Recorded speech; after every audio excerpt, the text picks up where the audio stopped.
Hi friends, electrician അച്ചായൻ എന്ന YouTube ചാനലിലേക്ക് ഒരിക്കൽ കൂടി സ്വാഗതം. ഇന്ന് നമ്മൾ ചെക്ക് ചെയ്യാൻ പോകുന്നത് ഒരു ബിൽഡിംഗ് പണിയുമ്പോൾ അല്ലെങ്കിൽ വീട് പണിയുമ്പോൾ നമ്മൾ KCBയുടെ കണക്ഷൻ എടുക്കണം, പുതിയതായിട്ട് ടെമ്പററി വയ്ക്കണം. അപ്പോൾ അതെങ്ങനെ സെറ്റ് ചെയ്യേണ്ടതാണ് നമ്മൾ നോക്കാൻ പോകുന്നത്. അതിനായി വേണ്ടത് 32 ആംസിൻ്റെ ഒരു ഫ്യൂസ്, ഒരു DP സ്വിച്ച്, ഒരു പവർ സോക്കറ്റ്, പിന്നെ വേണ്ട സാധാ സോക്കറ്റ്, ഹോൾഡർ, ഒരു ELCB അല്ലെങ്കിൽ ഐസൊലേറ്റർ. രണ്ടുമുണ്ടെങ്കിൽ നല്ലതാണ്, അല്ലെങ്കിൽ പിന്നെ ELCB ആണ് നല്ലത്. അപ്പോൾ അതൊക്കെയാണ് വേണ്ടത്. അപ്പോൾ അതൊക്കെയാണ് നമുക്ക് വേണ്ട ആവശ്യമുള്ള സാധനങ്ങൾ. അപ്പം നമുക്ക് ഇത് നേരെ നമ്മൾ സെറ്റ് ചെയ്തിട്ട് നമ്മുടെ ടെമ്പററി ബോർഡ് സെറ്റ് ചെയ്യുമ്പോൾ നമുക്ക് മഴ നനയാതൊക്കെ വെക്കണം. അപ്പം മതിലുമ്മളോ അല്ലെങ്കിൽ നമ്മൾ ഒരു കട്ട കെട്ടി ഇങ്ങനെ സെറ്റ് ചെയ്ത് മഴ കൊള്ളാത്ത രീതിയിൽ ടെമ്പററി ബോർഡ് അവിടെ സെറ്റ് ചെയ്യേണ്ടതാണ്. എന്നിട്ട് അതിലേക്കാണ് കണക്ഷൻ വരുന്നത്.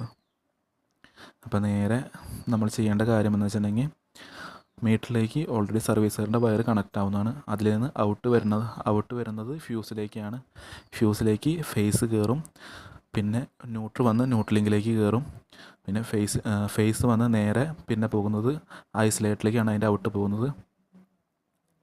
40 ആംപിയറിൻ്റെ ഐസൊലേറ്ററാണ് വരുന്നത്. സിംഗിൾ ഫേസ് ഐസൊലേറ്ററാണ് കൊടുത്തിരിക്കുന്നത്. ഐസൊലേറ്ററിൻ്റെ ഔട്ട് നേരെ ELCBയിലേക്കാണ് പോകുന്നത്. RCBയിലേക്ക് വരും. നമ്മൾ ELCB എപ്പോഴും നമ്മുടെ ബട്ടൺ ടെസ്റ്റ് ചെയ്തിട്ട് വേണം വെക്കാനായിട്ട്. നമ്മൾ വെച്ച് കഴിയുമ്പോൾ ചെക്ക് ചെയ്ത് നോക്കണം, ഇടയ്ക്കും ചെക്ക് ചെയ്ത് നോക്കണം, നല്ലതാണ്. എല്ലാത്തിലും കൊടുത്തിട്ടുണ്ടോ ബട്ടൺ ചെക്കിങ് ആയിട്ട്, അത് വർക്കിംഗ് ആണോ എന്ന് അറിയാൻ വേണ്ടിയിട്ട്.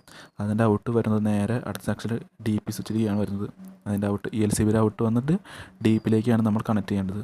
ഒരിക്കൽ കൂടി പറയുകയാണ്, ഫേസ് ന്യൂട്രൽ കട്ടാവുന്ന രീതിയിൽ ELCBയിലെ ഔട്ട് വന്നിട്ട് നേരെ DPയിലേക്കാണ് വരുന്നത്. അപ്പോൾ നമ്മൾ മോട്ടറും കാര്യങ്ങളൊക്കെ അടിക്കാൻ വേണ്ടി എപ്പോഴും DP സ്വിച്ച് വയ്ക്കും. പിന്നെയുള്ളതാണ് പവർ പ്ലഗും, പിന്നെ നോർമൽ പ്ലഗ്. അതായത് പവർ പ്ലഗ് വയ്ക്കുന്നത് വെച്ചിട്ടുണ്ടെങ്കിൽ നമുക്ക് എപ്പോഴും മാർബിളിൻ്റെ വർക്ക്, ഗ്രാനൈറ്റിൻ്റെ വർക്ക്, ടൈലിൻ്റെ വർക്ക്, അതേപോലെ ഇലക്ട്രിക്കിൻ്റെ വർക്ക് ചെയ്യുമ്പോൾ തന്നെ നമുക്ക് ഉള്ളിൽ കട്ടിങ് മെഷീനൊക്കെ ഉപയോഗിക്കണമല്ലോ. അപ്പോൾ അതുകൊണ്ട് സോക്കറ്റ് വരണം, പവർ പ്ലഗ് ആവശ്യമാണ്. പിന്നെ സാധാ സോക്കറ്റ്, നമുക്ക് എന്ത് വേണമെങ്കിലും ചെയ്യാം. പിന്നെ നമുക്ക് മെയിനായിട്ട് വേണ്ടത് 2 എർത്ത് കമ്പി വേണം. അപ്പോൾ നമുക്ക് ബോർഡ് എർത്ത് ചെയ്യണം. എർത്ത് കറക്റ്റായിട്ട് കൊടുക്കണം, അല്ലെങ്കിൽ നമുക്ക് സാങ്ഷൻ കിട്ടില്ല. അപ്പോൾ എർത്തടിച്ച് താഴത്തേക്ക് ഇറക്കണം. ബിൽഡിംഗ് കൺസ്ട്രക്ഷൻ കാര്യങ്ങൾക്കും, അതായത് വീടുകൾക്കൊക്കെ പെർമിറ്റ് കിട്ടണം. കറക്റ്റ് അവർ ടെമ്പററി ബോർഡ് സെറ്റ് ചെയ്താൽ മാത്രമേ അവർ കണക്ഷൻ തരികയുള്ളൂ. അപ്പോൾ അപകടമൊന്നും സംഭവിക്കാതിരിക്കാൻ വേണ്ടിയിട്ടാണ് നമ്മൾ എർത്ത് മസ്റ്റായിട്ടും കണക്ട് ചെയ്തിരിക്കണം. നല്ല രീതിയിലുള്ള ELCB വയ്ക്കണം. ELCB ഏറ്റവും ബെറ്ററായിട്ട് നല്ലൊരു ELCB LNT അല്ലെങ്കിൽ ലെഗ്രാൻഡ് അതേപോലുള്ള ELCB ഉപയോഗിക്കാം, നല്ലതാണ്. അപ്പോൾ ഇത്രയേ ഉള്ളൂ വീഡിയോ. എല്ലാവർക്കും ഇഷ്ടപ്പെട്ടെങ്കിൽ നല്ലതുപോലെ സപ്പോർട്ട് ചെയ്യും.